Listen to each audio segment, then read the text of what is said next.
المسلمين خواهی گەورە یارمەتیمان بدات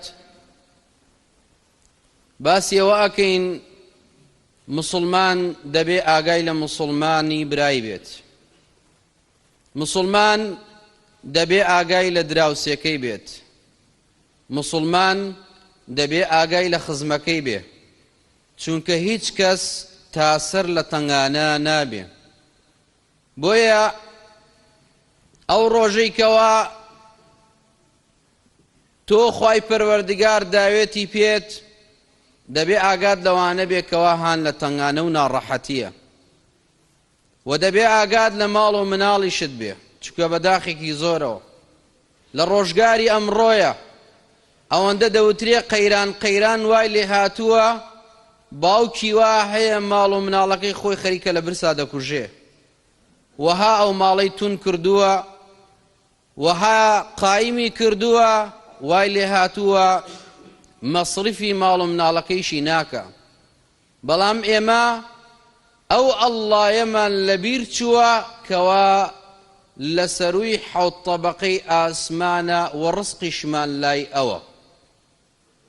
و پێغەمبەر ئەفەرمێ صلی الله علیه وسلم تا ئێوە بیخۆن خوای گەورە ئەیناتە شوێنی، کە ئێوە گرتانەوە خوای گەورەش ئەیگرێتەوە. بۆیە ئینسانی موسڵمان دەبێ ئاگای لە خزم و کەس و کاری بێ، دەبێ ئاگای لە برا و دۆستی بێ. پێغەمبەری خوا صلی الله علیه وسلم ئەفەرمێت المسلم ئەخو المسلم، مسلمان برای مسلمانە، لا يظلمه ولا يسلمه. مسلمان ئەو مسلمانەیە کە زوڵم لە ستەم لە مسلمانەکەی تر نەکا، و کاتێکیش ئەم مسلمانە لەلایەن بێباوەڕان و خراپەکارانەوە داوە کرا و بە شوێنیا گەڕان تەسلیمی نەکا. ومن كان في حاجة أخيه كان الله في حاجته.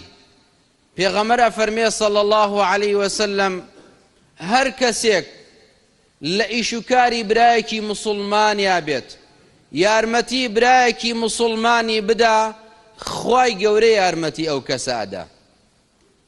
خوای گەورە یارمەتی تۆ بدات بە هیچ کەسێ ناڕوخی بەڕێزەکەم برا بەڕێزەکانم.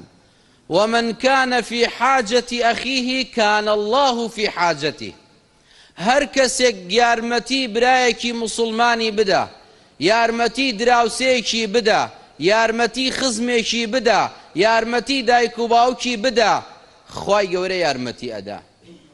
ومن فرج عن مسلم كربة فرج الله عنه بها كربة من كرب يوم القيامة.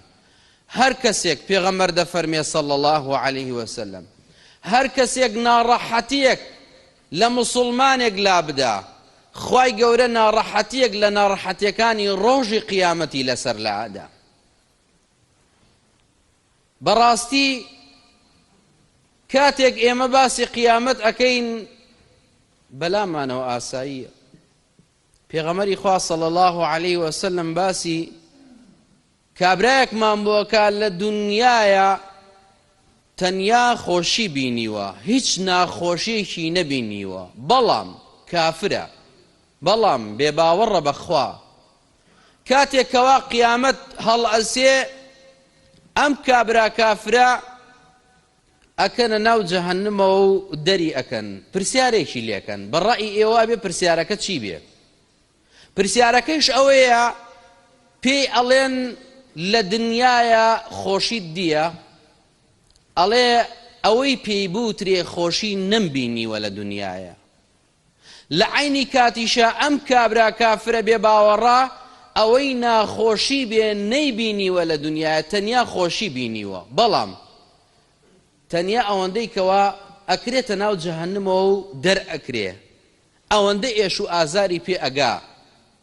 بۆیە ئەگەر بێت و تۆ ئەلەم دنیایە کە پارەداری، کە ماڵ و مڵکت هەیە، کە سەروەتت هەیە، یارمەتی هەژارەکان و فەقیرەکان بدەی، ئیتر ئەگەر بێت و لە براکەت بێ، لە خوشکەکەت بێ، لە دایک و باوکت بێ، لە دراوسێکانت بێ، ئەوە خۆی پەروەردگار ناڕەحەتیەکانی ڕۆژی قیامەت لەسەر لەعادا. و پێغەمبەر فەرمێ صلى الله عليه وسلم ومن يسر على معسر يسر الله عليه في الدنيا والآخرة. کابرایەک باری گرانە، کابرایەک حاڵی قورسە، تۆ ئەگەر بێت و ئاسانکاریشی بۆ بکەی، خوای گەورە لە دنیا و لە قیامەتە ئاسانکاریت بۆ ئەکا.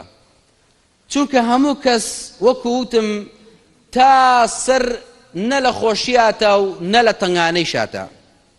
ئەمڕۆ تۆ حاڵت خۆشە، بەڵام کۆمەڵی خەڵکیش حاڵیان ناڕەحەتە. ئەگەر بێت و تۆ ئەمڕۆ ئاسانکاری بۆ ئەو کەسانە بکەیتەوە حاڵیان ناڕەحەتە، خوای گەورە لە دنیا و لە قیامەتە ئاسانکاریت بۆ ئەکا.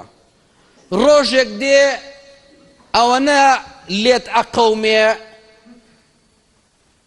بنجێک نییە گەل ناو ئاوێکا بی دەستی و پێوە بگری بەس بۆ ئەوەی نەخنکەی، بەڵام خوای گەورە ئاسانکاریت بۆ ئەکا.